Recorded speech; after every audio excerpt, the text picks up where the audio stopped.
Of course, even after I've done all this, some folks still don't think I spend enough time with Congress. Why don't you get a drink with Mitch McConnell, they ask. Really? Why don't you get a drink with Mitch McConnell? Obama telling him how he feels through a punchline. McConnell has now announced as of yesterday in a surprise speech on the Senate floor he's stepping down as the longest-serving Senate leader in American history. James Carville is one of the longest-serving beat guests. We just don't have the same amount of time, but we're going to count it anyway. The Democratic strategist, the Raging Cajun. Welcome back, sir. That was a big one for Washington. Your thoughts on Mitch McConnell, what he's done, and what it says about the Republican Party?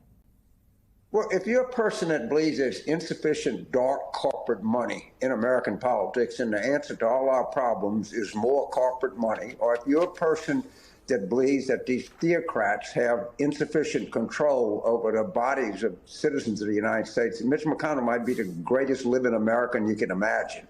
He is the person that is most responsible for the flood of corporate money and corporate influence in Washington. He is the person most responsible for constricting people's rights and doing away with a 50-year right. So his record is there. You can love it or you can hate it, but it's right there. That's what Mitch McConnell's whole regime has been about. And I might add, rather successfully, by the way, he unilaterally changed the Constitution, but not the Constitution, but the law, that you had 9 Supreme Court justices, 8. He on his own just decided we're going to have 8.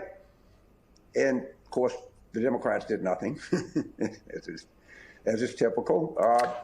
So that Mitch McConnell's legacy of flooding us with corporate money and flooding us with restrictions on bodily autonomy are intact and glorious right now.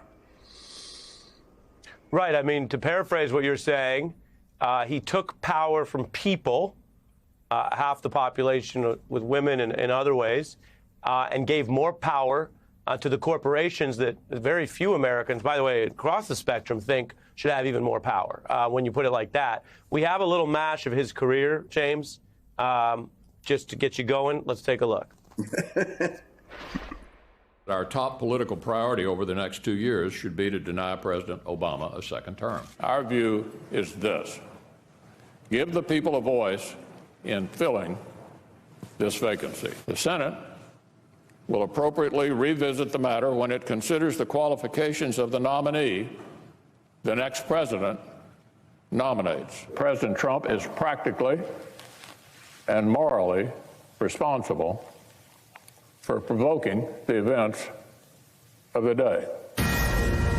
And now to a Fox News alert. Senate Minority Leader Mitch McConnell will vote to acquit former President Trump.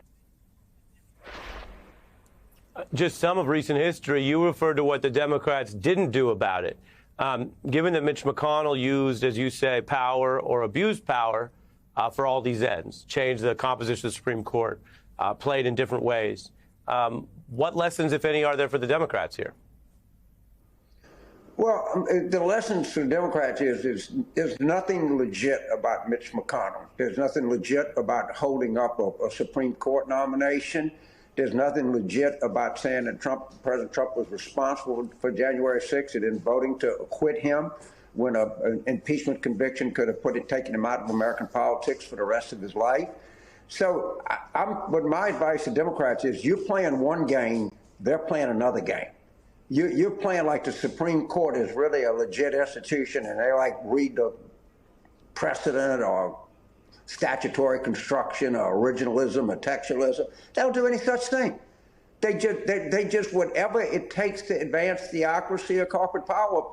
I'm 100% accurate on predicting the outcome of any Supreme Court case. I'm better than Professor Try because I'm going to go with restricting rights and expanding corporate power, and I'm going to be right 100 times out of 100. I promise you. So I'm sorry, Professor Tribe, but James Carville is the greatest living predictor of Supreme Court behavior that there is. I've got the secret system.